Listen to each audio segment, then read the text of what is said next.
Let's get into a little fun and little I offbeat questions.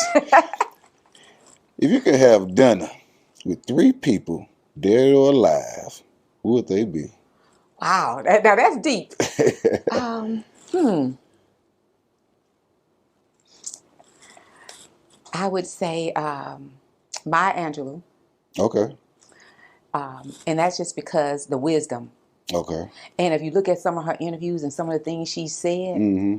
I mean, we're living them. Yeah. We're living them. And my other person I'll be would have to be Malcolm X. Okay. I Malcolm. believe, I was just talking about him this morning to one of Mm-hmm. my sons, and we were talking about, his whole life or whatever. The man was on his way to greatness. He was. He was on his way to greatness. And his story right there teaches us that people who you think are your friends aren't your friends. Yeah. And you have to watch the company that you keep. Yeah. Most definitely. And the third person? I don't know. I will tell you what I like to do, though.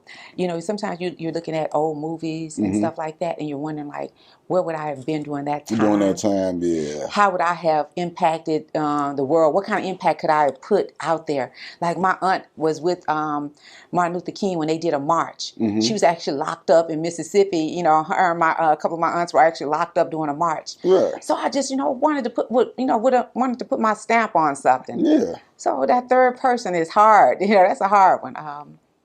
I do say Martin Luther King because I do think he, added a lot. Mm-hmm. And one thing he says, if we don't get this together, our children's children will be back walking. Oh, yeah. And that's where we're headed to if people don't get it together. We got to. We're at a different point in our lives.